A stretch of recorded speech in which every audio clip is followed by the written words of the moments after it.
कुछ दिन बीत जाने के बाद में भगवान के नामकरण संस्कार हुआ। नामकरण संस्कार जानते हो आप लोग? नाम रखा जाता है, नाम रखा जाता है ना बच्चों के। तो आज नामकरण संस्कार हुआ है। महाराज दशरथ जी ने गुरु वशिष्ठ जी को बुलाया है नामकरण संस्कार के लिए, नाम रखने के लिए। देखिए, एक निवेदन करेंगे, बच्चों के नाम हमेशा ही भगवान से जुड़े हुए रखो।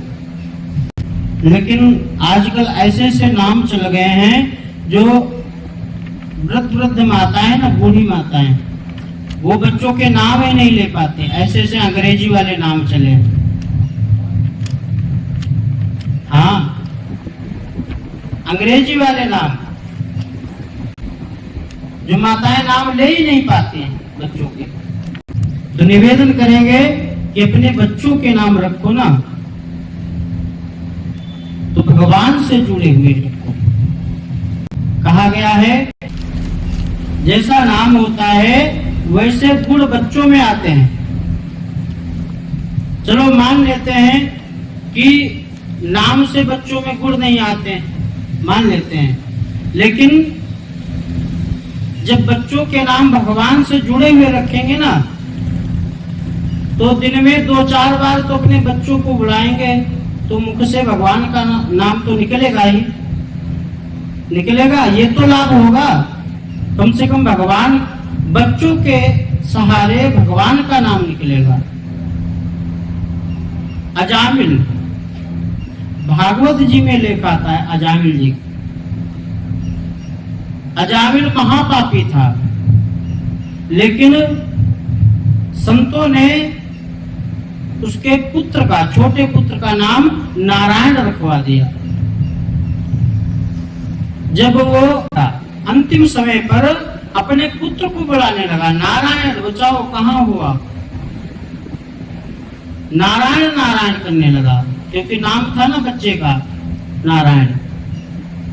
जब वो नारायण नारायण करने लगा तो भगवान नारायण जी कहने लगे कि हमको अजामिल बुला रहा है। दूतों ने कहा प्रभु वो आपको नहीं बुला रहा है, वो अपने पुत्र को बुला रहा है। नारायण, जिसका नाम नारायण है, उसके पुत्र का नाम है। भगवान ने कहा कि नारायण नाम हमारा भी तो है, और सबसे पहले नारायण नाम किसका रखा गया? पहले नाम किसका था? नारायण। दूतों ने कहा आपका ही पहले नाम था, पुत्र का नाम तो बाद में रखा गया। तो नारायण ने कहा, भगवान ने कहा वो हमको ही बुला रहा है, और भगवान ने अपने पार्षदों को भेजा है अजामिल के पास में, और भगवान के पार्षद अजामिल को अपने रथ पे बिठा करके वैकुंठ धाम ले गए। नाम की महिमा, नाम के कारण आज अजामिल का उद्धार हुआ। पापी था अजामिल, सिर्फ भगवान से जुड़ा हुआ नाम रख दिया, नारायण। इसलिए निवेदन करते हैं कि बच्चों के नाम हमेशा भगवान से जुड़े हुए रखें। 2-4 बार नाम लेंगे ना तो इसी से लाभ हो जाएगा हमको। आज गुरु वशिष्ठ जी ने भगवान के नाम रखे। गुरु वशिष्ठ जी ने कहा कि हे महाराज दशरथ, जो आपकी गोद में बैठे हुए ना, जो आनंद सिंधु सुख राशि सीकर ते त्रैलोक सुपासी, जो आनंद के धाम है, आनंद के धाम है, जो सुखों के धाम है, ऐसे सुखों के धाम, उनका नाम राम है। जो आपकी गोद में बैठे हुए हैं उनका नाम राम है। वैसे तो इनके अनेक नाम हैं, जैसे ही गुरु वशिष्ठ जी ने कहा कि राम राम नाम है, तो वहां पर अयोध्या के वासियों ने एक जयकारा लगाया है। आइए सभी मिलकर के जयकारा लगाते हैं। बोले श्री रामचंद्र भगवान की जय। गुरु वशिष्ठ जी आगे बढ़ते हैं। विश्व भरण पोषण कर जोई, ताकर नाम भरत अस होई। महाराज वशिष्ठ जी ने कहा, माता कौशल्या की गोद में जो पुत्र है ना, उसका नाम भरत है। विश्व भरण पोषण कर जोई, जो सारे विश्व का पालन पोषण करेगा, सारे विश्व का पालन पोषण करेगा। ऐसे पुत्र का नाम भरत है। महाराज वशिष्ठ जी बोलते हैं कि जो सुमित्रा जी की गोद में पुत्र है ना, जाके सुमिरन ते रिपुनासा, नाम शत्रुघ्न वेद प्रकाशा। जो सुमित्रा जी की गोदी में है ना, उनका नाम शत्रुघ्न है, जिनके नाम से शत्रु नष्ट हो जाते हैं। जाके सुमिरन ते रिपुनासा, नाम शत्रुघ्न वेद प्रकाशा, जिनके नाम से शत्रु का नाश हो जाता है। शत्रुघ्न जी के नाम से शत्रु का नाश होता है। कैसे नाश होता है? रामचरितमानस में शत्रुघ्न जी है ना, वो मौन पात्र हैं। मतलब पूरी रामचरितमानस में शत्रुघ्न जी ने एक वचन भी नहीं कहीं बोले, कहीं नहीं कुछ बोले। पूरी रामचरितमानस में शत्रुघ्न जी का नाम तो दिया गया है, लेकिन वो कुछ बोले नहीं। पूरी रामचरितमानस में मौन रहे। तो कहा गया है कि मौन रहने से आपके शत्रु कम होते हैं, मौन होने से। उधर से कोई बोल रहा है आपको, आप चुप रहेंगे ना, तो बोलता रहेगा। बोलता कब तक बोलेगा? कब तक बोलेगा? आखिर चुप ही हो जाएगा।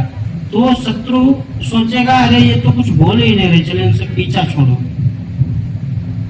मौन रहने से भी शत्रु कम होते हैं।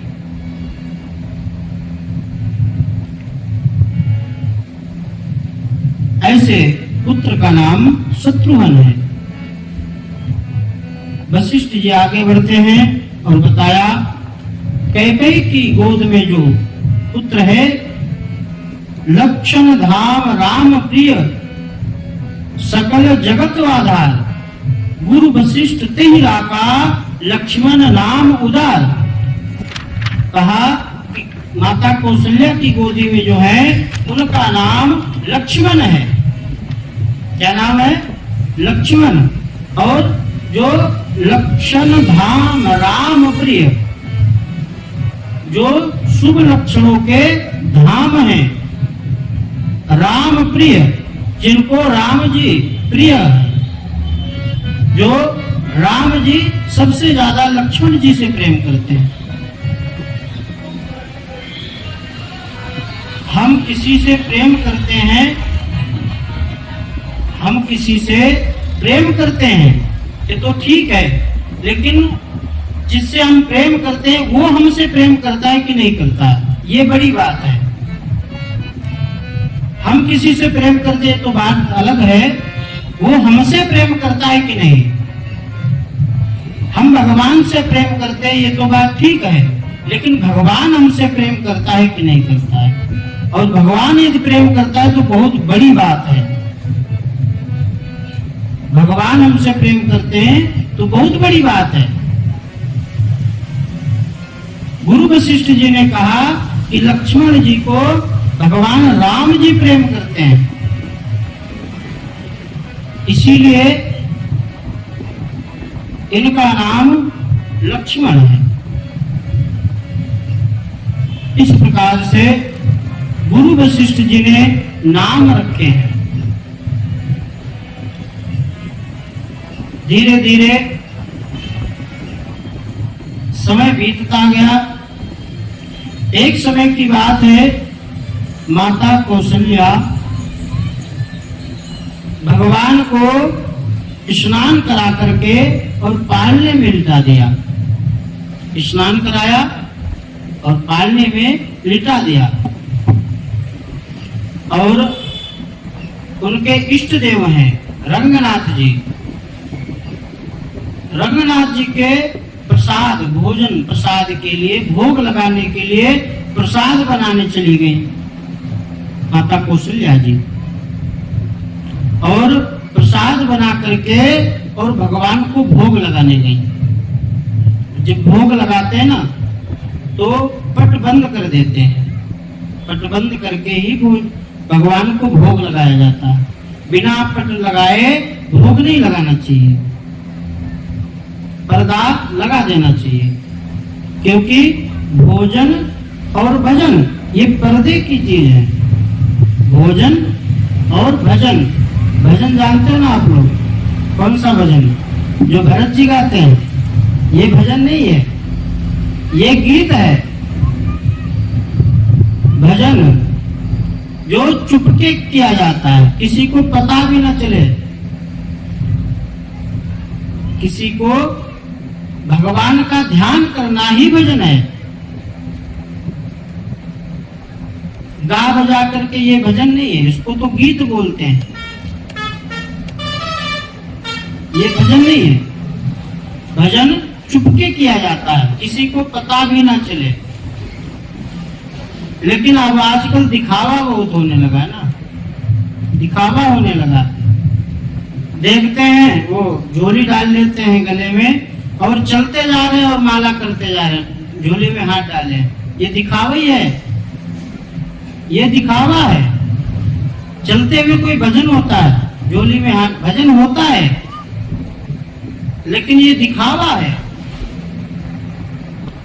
देखते हैं द्वार पे कुर्सी डाल लेते हैं और वहां माला करने लगते हैं। द्वार पे अगर माला करना है तो घर के अंदर बैठ के कर लो ना। भगवान से, भगवान का भजन करना है तो घर के अंदर करो। दिखाने की क्या जरूरत है? दिखाने की चीज नहीं है भजन। भजन दिखाने की चीज नहीं है। भजन और भोजन छुपके करने की चीज है, किसी को पता ना चले। भगवान माता कौशल्या जी ने भगवान का भोग लगाया तो पट बंद कर दिया और माता जी भोग लगा करके चली गई, अपना काम करने लगी। जब काम करके वापिस आई, मंदिर में गई तो वहां क्या देखती हैं कि राम जी भगवान के पास में जो भोग रखा उसका भोग लगा रहे हैं। भोग लगा रहे हैं, भोजन कर रहे हैं, जो भी प्रसाद में था। माता कौशल्या जी ने सोचा, अरे मैं तो अभी लाला को पालने में लिटा करके आई थी और ये यहाँ कहाँ से आ गया। भागती दौड़ती हुई गई पालने की तरफ। जब पालने में देखा तो उसमें भी भगवान लेटे हुए थे। यहाँ वहां दुई बालक देखा, यहाँ वहां दुई बालक देखा, दो बालक देखे हैं। मति भ्रम मोर की आन विशेखा, वो भ्रमित हो गई माता कौशल्या कि यहाँ भी राम है और वहां भी राम है। भ्रमित हुई। जैसे ही भ्रमित हुई, भगवान ने वही रूप दिखाया जब प्रकट हुए थे ना, विकराल रूप, चतुर्भुज रूप। वो आज दोबारा रूप दिखाया है कौशल्या जी को, वही विकराल रूप। एक एक रोम में ब्रह्मांड दिखाई दिए। रोम समझते हो ना? रोम, ये रोम होते ना, एक एक रोम में, एक एक रोम में ब्रह्मांड दिखाई दिए। अनेकों सूर्य, अनेकों चंद्रमा। गोस्वामी तुलसीदास जी कहते हैं कि कभी कौशल्या जी ने जो चीज देखी नहीं थी, जो चीज कभी भी कौशल्या जी ने देखी नहीं थी, वो चीजें भगवान के रोम रोम में देखी।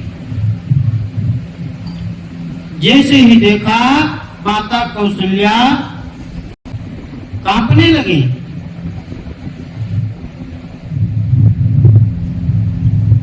कांपते हुए प्रार्थना करती हैं कि हे प्रभु,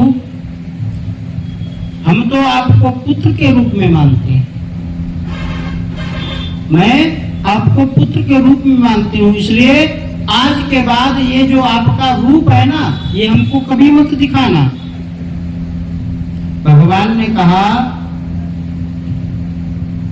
कि आप भ्रमित हो गई थी ना, यहां भी हमको देखा और वहां भी देखा, इसलिए आपको ये रूप दिखाया, क्योंकि हम सभी जगह हो सकते हैं, हम सभी जगह जा सकते हैं, इसलिए भ्रम में मत पड़ो, भ्रमित मत हो। इसीलिए हमने अपना ये विकराल रूप आपको दिखाया है। भगवान ने कहा कि हे मां, आज के बाद हमारी माया आपको व्याप्त नहीं करेगी। भगवान फिर से छोटे बन गए और जो जो उस समय हुआ सब माता कौशल्या भूल गई। आज के बाद वो भगवान को पुत्र के रूप में देखती, पुत्र मान करके। इस प्रकार से अनेक लीलाएं करते हैं। धीरे धीरे भगवान चलने लगे, घुटनों से चलते थे, धीरे धीरे खड़े होकर के चलने लगे। इधर काकभूषुंडी जी भगवान के दर्शन के लिए अयोध्या में रुके हुए हैं और काकभूषुंडी जी को किसी ने भोजन तक नहीं दिया। क्यों? क्योंकि काकभूषुंडी जी कौवा के रूप में वहां रहते थे। अब कौवा को भोजन कौन खिलाए? इंसान के रूप में तो खिला भी दे, कौवा को कौन खिलाए भोजन? और काकभूषुंडी भी सोच रहे हैं कि हम भोजन तभी करेंगे, राम जी के हाथ का भोजन करेंगे, उनके प्रसाद, उनका जो जूठा हुआ जूठन है वो खाकर खाएंगे, वरना हम भोजन ही नहीं करेंगे। इंतजार कर रहे हैं काकभूषुंडी जी। राम जी ने सोचा, भगवान ने सोचा कि ये इस प्रकार काकभूषुंडी जी भूखे रहेंगे तो आपने देखा होगा माताएं रोटी गोल बना करके बच्चों को हाथ में पकड़ा देती हैं, जैसे गोल बना करके हाथ में पकड़ा देती हैं और बच्चे खाते रहते हैं। उसी प्रकार माता कौशल्या ने रोटी गोल बना करके और भगवान के हाथ में पकड़ा दिए, भगवान खाने लगे। फिर भगवान सोचते हैं कि हम अगर अपने हाथों से भोजन काकभूषुंडी जी को दूंगा तो माता कौशल्या नहीं देने देंगी, इसीलिए भगवान चले और गिर पड़े। जैसे ही गिरे वो रोटी धरती में गिर गई तो गंदी हो गई। माता कौशल्या ने देखा तो कि रोटी गंदी हो गई, इसलिए वो रोटी को फेंक दी। जैसे ही फेंका काकभूषुंडी जी उस रोटी को उठा ले गए। आज काकभूषुंडी जी ने भगवान का जूठा हुआ भोजन प्रसाद पाया है। अनेक प्रकार की लीलाएं भगवान करते हैं। धीरे धीरे भगवान बड़े होते हैं। भगवान जी का उपनयन संस्कार हुआ है। उपनयन संस्कार जानते हो आप लोग? जनेऊ, जनेऊ तो जानते होंगे ना? जनेऊ, जनेऊ भी नहीं जानते? जनेऊ दिखाए, जनेऊ जो जनेऊ ब्राह्मणों का होता है ना, पहनाया जाता है जनेऊ। तो जनेऊ संस्कार, जनेऊ संस्कार पहले सभी का किया जाता था। सभी वर्ण, चार वर्ण होते हैं ना, चारों वर्णों का जनेऊ संस्कार होता था, लेकिन वो प्रथा ही कम हो गई। धीरे धीरे सिर्फ अब ब्राह्मणों का ही जनेऊ संस्कार किया जाता है। लेकिन ब्राह्मण भी अब ऐसे हो गए जो पहनते नहीं, जनेऊ नहीं पहनते हैं। चोटी भी चोटी तक रखाते नहीं है। हिंदू धर्म में चोटी और जनेऊ जरूरी होता है और माथे पे तिलक। हिंदू धर्म में जनेऊ बंद हो गया पहनना, चोटी रखनी बंद हो गई और तिलक भी लगाने धीरे धीरे बंद हो गए। तिलक भी नहीं लगाते, कम ही लोग लगाते हैं। कहते हैं शर्म आती है तिलक लगाने से। नहीं तो पहले की वेशभूषा क्या थी? वेशभूषा धोती, धोती पहनते थे ना पुराने लोग, अब भी पहनते हैं। वो देखो दादाजी पहने, धोती पहनते थे और चोला, ये वेशभूषा होती थी। अब धीरे धीरे जींस पहनने लगे सभी। समय बदल रहा है। भगवान का उपनयन संस्कार किया गया, उसके बाद में जब उपनयन संस्कार हो जाता है फिर विद्या पढ़ने जाते हैं भगवान। गुरुकुल गए हैं, गुरुगृह गए पढ़न रघुराई, अल्प काल विद्या सब पाए। भगवान गुरुकुल गए विद्या पढ़ने के लिए। कुछ ही दिनों में भगवान विद्या से निपुण हो गए। समय बीतता गया। गोस्वामी तुलसीदास जी कहते हैं कि भगवान प्रातः काल उठ करके अपने माता पिता गुरु एवं श्रेष्ठ जनों के चरण स्पर्श करते, पैर छूते, ढोक खाते। सुबह शाम बच्चों को संस्कार दिए जाते हैं पैर छूने के लिए। अपने अपने बच्चों को संस्कार दो कि जो भी हमसे श्रेष्ठ हो, बड़े हो, माता पिता गुरु भाई जो श्रेष्ठ हो उनके चरण छूने चाहिए, आशीर्वाद उनका लेना चाहिए। और हम तो ये कहेंगे कि अपने बच्चों को संस्कार किस प्रकार दोगे? जब आप ही पैर नहीं छुओगे अपने माता पिता के तो बच्चे क्या छुएंगे? जब आप ही अपने माता पिता के पैर नहीं छुएंगे तो बच्चे क्या छुएंगे? आप छुओगे ना तो बच्चे देख करके छुएंगे। बच्चे आपको देखेंगे ना छूते हुए पैर तो देखेंगे और बच्चे भी छुएंगे। आपको देख करके ही बच्चे काम करते हैं। जो आप काम करेंगे ना वही देख करके बच्चे काम करते हैं। बच्चों को मंदिर ले जाया करो और दिखाया करो ये भगवान भोलेनाथ जी हैं, ये गणेश जी बैठे हुए हैं, ये माता पार्वती जी बैठी हुई हैं। कथा में ले जाओ, कथा सुनवाओ। इससे संस्कार आते हैं बच्चों में, बच्चों में संस्कार आते हैं। वो बच्चों की आदत बन जाती ना मंदिर जाने की। छोटे से ही जब आदत डालोगे ना तभी बड़े बड़े होकर के फिर जब आप बूढ़े होंगे तब बच्चे आपको ले जाएंगे, उंगली पकड़ करके, डंडा पकड़ करके आपको मंदिर ले जाएंगे। जब छोटे से ही नहीं ले जाओगे तो उनकी आदत नहीं पड़ी होगी। जब आप बूढ़े हो जाओगे और कहोगे कि हमको थोड़ा मंदिर छोड़ दो तो बच्चे कहेंगे हमारे पास टाइम नहीं है, आप खुद चले जाओ। क्या दिन भर लगाए रखा है मंदिर मंदिर, संस्कार ही नहीं है। अब जब भक्ति भाव होगा ना बच्चों में तो वो लेकर के जाएंगे आपको मंदिर तक। ये होते हैं संस्कार। आप जैसा करेंगे बच्चे भी वैसा करेंगे।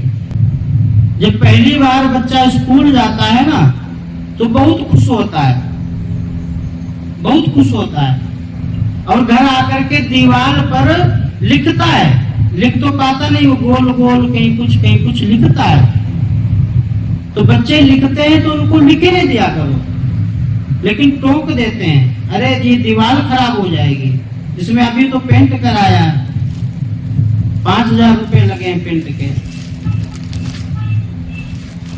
अरे बच्चे लिख रहे हैं ना,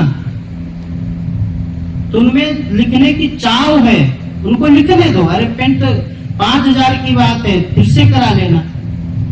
जब घर में बच्चे खेलते हैं ना, तो बच्चों के साथ में खेला करो, उनको मना मत किया करो। यदि आपको अपना जीवन, जो बच्चे वाला जीवन जीना है ना, फिर से दोबारा देखना है, तो जो छोटे छोटे बच्चे हैं उनके साथ में खेलो।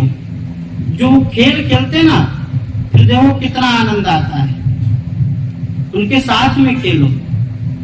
लेकिन कोई कोई ऐसा डांट देते हैं बच्चों को, डांट देते हैं। भाई आप भी जब बच्चे होंगे तब भी आप तो शरारत करते ही होंगे, ऐसा तो है नहीं कि आप नहीं करते होंगे। लेकिन अब आप बड़े हो गए हैं, थोड़ी बुद्धि आ गई है, तब आप सोचते हो कि ये बच्चे शरारत कर रहे हैं तो ये बिगड़ रहे हैं, खेल रहे हैं, वो उनको खेलने दो, आप भी साथ में खेलो, आनंद आता है। इस प्रकार से भगवान ने विद्या अध्ययन की, प्रातः काल उठते हैं, सुबह शाम अपने माता पिता गुरुजनों एवं श्रेष्ठ जनों के चरण स्पर्श करते हैं।